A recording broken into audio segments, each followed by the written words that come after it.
अब के बरस हम गुलशन वालों अपना हिस्सा पूरा लेंगे, कांटों को तकसीम करेंगे, फूलों को तकसीम करेंगे। ये की आब नौजुबिल्ला आब जमजम की नहर है जिसमें ये नहाने के बाद ठीक हो गए। बिस्मिल्लाहिर्रहमानिर्रहीम। अस्सलाम वालेकुम। डिजिटल मैगज़ीन के साथ मैं हूं अदनान अंजुम। मैं आज इस वक्त मौजूद हूं डेरा गाजी खान में कायदे अवाम शहीद जुल्फ़िकार अली भुट्टो की सालगिरह के मौके पर मौजूद हूँ और मेरे साथ मौजूद हैं जनाब शिबली शफकेज़ खान गौरी और हमाद अज़हर साहब। अस्सलाम वालेकुम सर।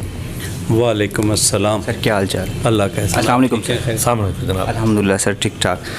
सर, आज शहीद जुल्फ़िकार अली भुट्टो का सालगिरह था, इस मौके पर क्या कहेंगे आप? शहीद जुल्फ़िकार अली भुट्टो साहब की सालगिरह पर उनको खराज अक़ीदत पेश करने के लिए आज यहाँ बहुत से दोस्त इकट्ठे हुए, मुख्तलिफ़ बातें हुई, उनके ज़िंदगी के मुख्तलिफ़ पहलुओं पर काफ़ी सैर हासिल बहस हुई। शहीद जुल्फ़िकार अली भुट्टो ने इस पाकिस्तान पर ये बहुत बड़ा एहसान किया कि पाकिस्तान पीपल्स पार्टी का वजूद रखा, आवाम का दुख समझते हुए, आवाम का दर्द समझते हुए। इस वक्त उन्होंने नारा लगाया था कि रोटी कपड़ा और मकान मांग रहा है हर इंसान। वाकई ये उस वक़्त की ज़रूरत थी। उसके बाद हुकूमतें आती रही, पाकिस्तान पीपल्स पार्टी को जितना भी कलील अरसा मिला, पाकिस्तान पीपल्स पार्टी ने अपने तौर पर बड़ी कोशिश की। आज भी चाहे उसके 100 या नाम बदल लें, एहसास प्रोग्राम रख लें, कोई हेल्थ कार्ड का नाम दे ले, कोई कुछ कह ले, बेसिक जो इनके पास फाउंडेशन है वो अगर बनी है तो बेनज़ीर इनकम सपोर्ट प्रोग्राम से बनी है। उससे आप अंदाज़ा लगा लें कि पाकिस्तान पीपल्स पार्टी और इसकी क़यादत इस मुल्क के अवाम के लिए, गरीबों के लिए किस कदर दुख और दर्द रखती है कि एक ऐसी पॉलिसी बनाई गई कि उसके बाद आने वाली हुकूमतों ने चाहा भी तो उसे ख़त्म नहीं कर सके। ये मेरा ख़्याल है कि 15 या 20 रोज़ पहले की बात है जब इस मुल्क के लोगों को, बरसरे रोज़गार लोगों को दोबारा बहाल हुए। वो कितने अफसोस की बात थी कि जब उनके प्रोटेस्ट में हमारे चेयरमैन बिलावल भुट्टो जरदारी साहब गए तो साथ मियां शहबाज शरीफ भी ठहरे हुए थे और कह रहे थे कि इनको बहाल करें। हालांकि हमारे बाद जब नून लीग की हुकूमत आई तो सबसे पहले उन्होंने उसको ख़त्म किया था, उनकी नौकरियों को।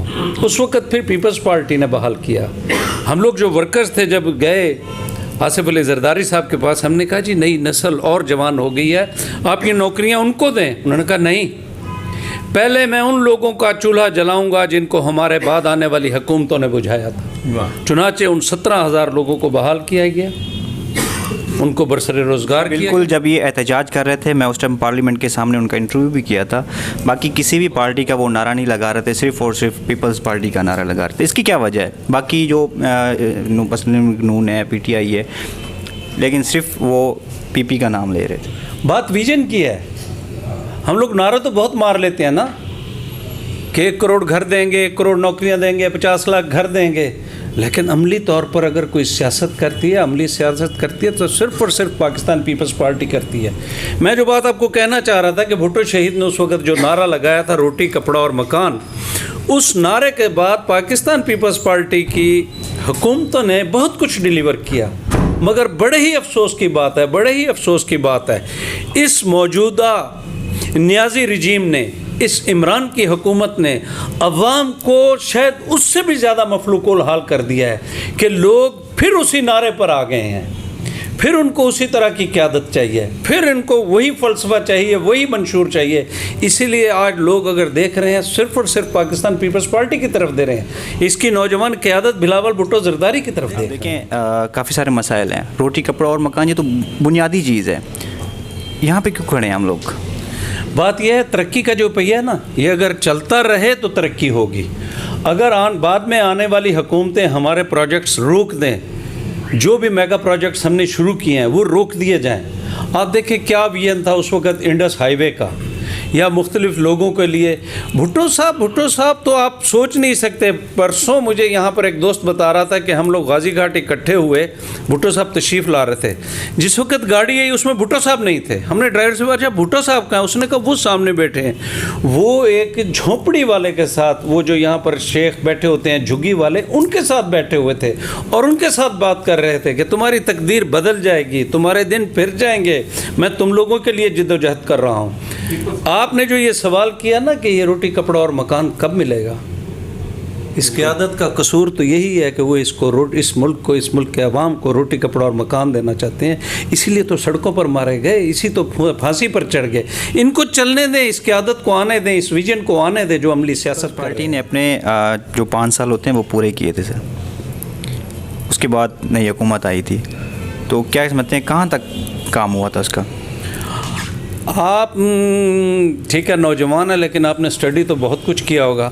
आप मुझे ये बताएं कि इससे पहले किसी हुकूमत ने 5 साल पूरे किए थे? इससे पहले किसी इलेक्टेड प्रेसिडेंट ने 5 साल हुकूमत की थी? पाकिस्तान के हालात ऐसे रहे हैं, कसूर किसका है? कसूर आज भी उनका है जिनका नहीं लेना चाहते। नहीं, नाम जब आपको पता है तो आप मुझसे नाम क्यों पूछ रहे हैं? बात यह है कि इस मुल्क का सबसे बड़ा अलमिया यही है, जब भी पाकिस्तान पीपल्स पार्टी की हुकूमत आई डिलीवर किया और उनको अपनी मुद्दत पूरी नहीं करने दी गई। जी बिल्कुल। आप मुझे एक सवाल का जवाब दे दें, आज तक तारीख़ में, आप पाकिस्तान की बात करें, मैं दुनिया सियासत की बाकी मुल्कों की तारीख़ की बात करता हूँ, आज तक कोई आपने ऐसा प्रेसिडेंट देखा है जो अपनी पावर्स, अपनी तमाम तर पावर्स पार्लियामेंट को दे दे?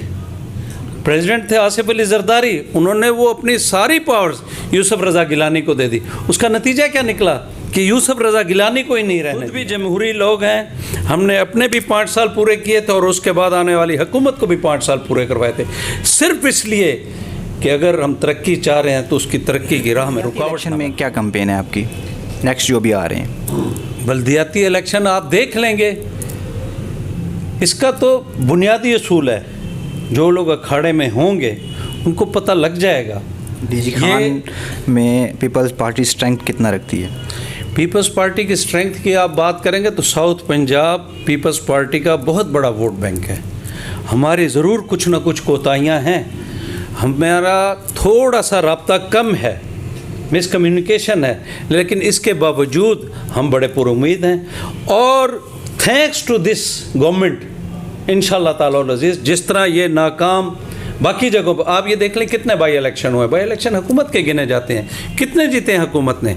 अभी हालिया इलेक्शन हुए हैं KPK में, वहाँ क्या ले लिया हुकूमत ने? अगर इन्होंने यही हालत, यही तौर तरीके रखे तो हमारे को चेयरमैन आसिफ अली जरदारी साहब की बात 100% दुरुस्त है कि हमने इनको नहीं हटाना, इनको वही हटाएंगे जो लेकर आए। का जब नाम लेते हैं तो इमरान खान का अलहदा नाम लेते हैं और उसकी टीम का अलहदा नाम लेते हैं कि इमरान खान ठीक है लेकिन उसकी जो क़यादत है वो ठीक नहीं। पता नहीं ये कौन से बाशऊर लोग कहते हैं। मैं तो कहता हूँ कि हर बाप को पता होता है कि उसका बच्चा किस रविश पर है, किस लाइन पर चल रहा है। और कमाल की बात यह है कि यही लोग, यही टीम जब हमारे पास थी तो ये लोग करप्ट थे, ये गंदे थे। पता नहीं वो कौन सी दूध की नौज़ुबिल्लाह आब ज़मज़म की नहर है जिसमें ये नहाने के बाद ठीक हो गए। यही तो थे वज़ीर ख़ारजा, बिल्कुल यही तो थे तमाम लोग उस वक़्त। ये बुरे थे, आज इनके पास आए हैं तो ठीक हो गए। फिर भी ये कहा जाता है कि वो ठीक है। आप उसका ट्रैक रिकॉर्ड देख लें, उसको सियासत क्या पता था, उसका किस चीज़ का उसको पता है जिसको इतना बड़ा ओहदा दे दिया गया। अब तो इसको लाने वाले परेशान। 2023 का इलेक्शन किस तरह देख रहे हैं आप? 2023 की साल तो आप दे रहे हैं, हमारा तो ख्याल है शायद इससे पहले ही कोई इलेक्शन, इससे पहले भी हो सकता है इलेक्शन। नहीं, आप जरदारी साहब ने तो कहा है कि हमने इमरान खान को इतना टफ टाइम दिया कि वो खुद ही छोड़ देंगे, तो उसके बाद इलेक्शन तो होंगे। हाँ, इलेक्शन तो होंगे। इलेक्शन में पहले मैंने आपको कहा इलेक्शन होगा परफॉर्मेंस पर इंशाल्लाह ताला। इस बार इलेक्शन होगा वो परफॉर्मेंस पे होगा। परफॉर्मेंस इस बार ये नहीं होगा, और हम भी इंशाल्लाह अब के बरस हम गुलशन वालों अपना हिस्सा पूरा लेंगे, कांटों को तकसीम करेंगे, फूलों को तकसीम करेंगे। ये कोई तरीका नहीं है घर बैठ के। देखा ना, हमने एक चीज़ सुनी थी, rigging, pre poll rigging, post rigging, इस बार तो सब कुछ ख़त्म हो गया, लिस्टें शाया कर दी गई कि इधर से वो जीत गया, उधर से वो जीत गया। लोग अपने घरों में बैठे जश्न मना रहे थे, उनको कहा गया आप हार गए हैं। जो लोग सोग मना रहे थे उनको कहा आप जीत गए हैं। इस तरह का खेल खिलवाड़ पाकिस्तान में आज से पहले कभी। इलेक्शन में आप किस ओहदे पर इलेक्शन लड़ेंगे? ये पाकिस्तान पीपल्स पार्टी की कमाल रिवायत है, कमाल तरीक़ाकार है।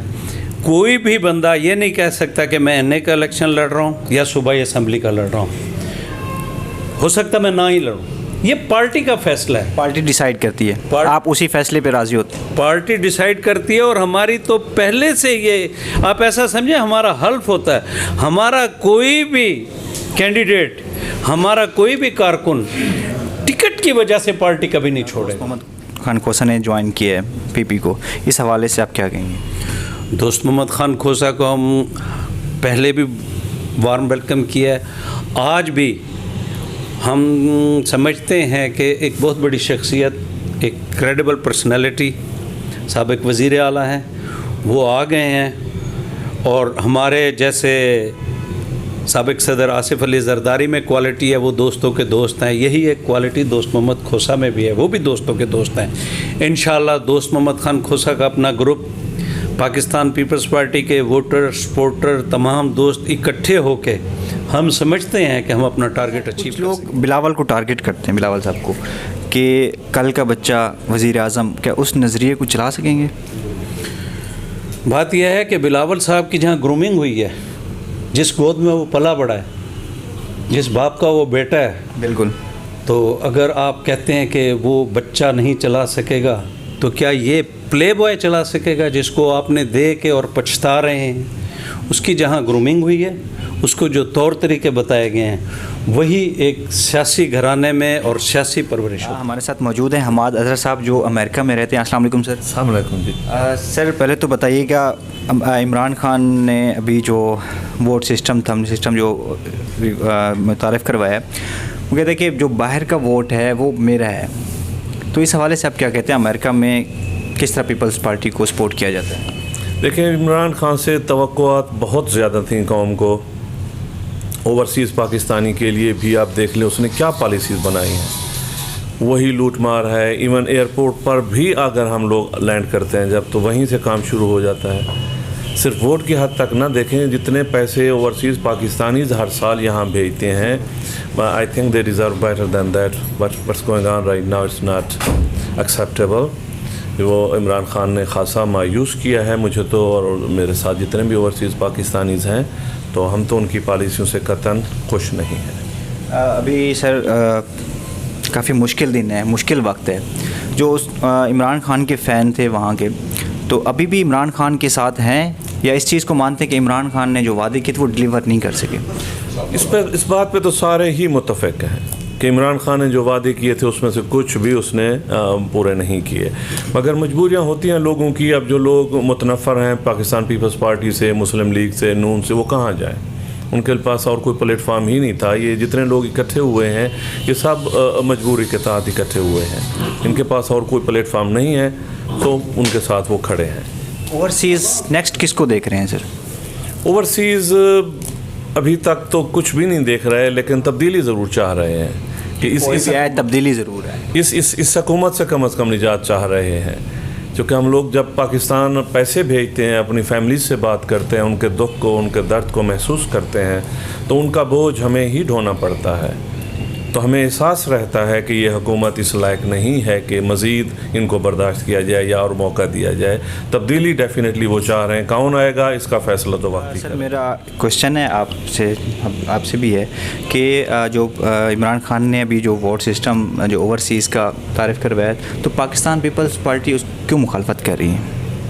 पाकिस्तान पीपल्स पार्टी का एक दावा है और एक कोशिश है, एक डिमांड है कि पाकिस्तान में फ्री एंड फेयर इलेक्शन होना चाहिए। मैं आज भी दावे से आपको कहता हूँ, जिस दिन पाकिस्तान में क्रिस्टल क्लियर इलेक्शन होगा, फेयर इलेक्शन होगा, पाकिस्तान पीपल्स पार्टी ही जीतेगी। अवाम की मकबूल तरीन जमात है। पीपल्स पार्टी इसलिए मुखालफत कर रही है, इस मुल्क में जहाँ लोगों को अपना ATM यूज़ करना नहीं आता है, बिल्कुल, उससे आप क्या आपने लोगों को एजुकेट क्या किया है कि आप EVM लेकर आ रहे हैं? और इससे पहले क्या किया? मैंने तो पहले आपको अर्ज़ की कि रिगिंग सुना करते थे, इस बार रिगिंग नहीं हुई, एक लिस्ट प्रिंट कर दी गई। आप मशीन से क्या दावा करें? इसको इजाज़त होनी चाहिए, हक होना चाहिए वोट देने का। बेशक देना चाहिए जी। मैं समझता हूँ जितने लॉयल हम इस मुल्क के साथ हैं, हम तो बाहर कमा कर इस मुल्क में ले आते हैं। जो लोग यहाँ का माल उठाकर बाहर ले जा रहे हैं वो तो इलेक्शन भी लड़ रहे हैं, उनको वोट का हक भी है। हम लोग जो कमा कर अपनी हलाल की कमाई बाहर से यहाँ ले आते हैं, हमसे बढ़कर लॉयल कौन हो सकता है? हमारी ही वफादारियों पे शक किया जा रहा है। कितना जुल्म है ये। यानी आप वोट का हक देकर भी हम पर एहसान कर रहे हैं। हम यहीं के हमारे वो लोग जिन्होंने यहाँ की नेशनैलिटी छोड़ दी है।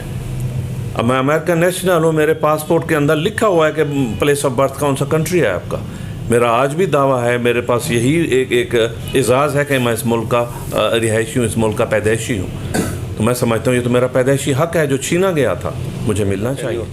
ठीक सर। शहीद जुल्फ़कार अली भुट्टो की सालगिरह पर अपने कारकुनान और हमारे इलाके के जो लोग हैं, डीजी खान जनूबी पंजाब बल्कि पाकिस्तान को कोई पैगाम देना चाहिए? मेरा यही पैगाम है कि जो फ़लसफ़ा, जो मंशूर शहीद जुल्फ़कार अली भुट्टो ने हमें दिया था, हमें उस पर अमल करना। ओवरसीज़ कारकुन है, अगर आप कोई पैगाम देना चाहें? बस यही है कि उम्मीद ना छोड़ें, अपनी सफ़ों में इत्तेहाद रखें, हुकूमत से ज़्यादा तवक्कुआत ना रखें, अपने प्लान ख़ुद बनाएं। वो रोटी कपड़ा मकान वाला जो इशू है उसका मतलब सिर्फ ये था कि वो तो एक अम्ब्रेला है, ऊपर उसके था रोज़गार। जब रोज़गार मिलेंगे रोटी कपड़ा मकान का मसला हल हो जाएगा। ऐसा नहीं है कि आपको हुकूमत आकर घरों में अलाटमेंट कर देगी, रोज़गार मिलेगा, इंशाअल्लाह ज़रूर मिलेगा। आप अपनी सफ़ों में इत्तेहाद रखें, मुत्तहिद रहें, वो दिन दूर नहीं है, मगर इंतज़ार तो करना होगा। इंशाल्लाह सर, उम्मीद करते हैं हालात बेहतरी की तरफ जाएंगे। हम सब पाकिस्तानी हैं। तो जी नाजरीन, अपने होस्ट अदनान अंजुम को इजाज़त दीजिए। अल्लाह हाफिज़।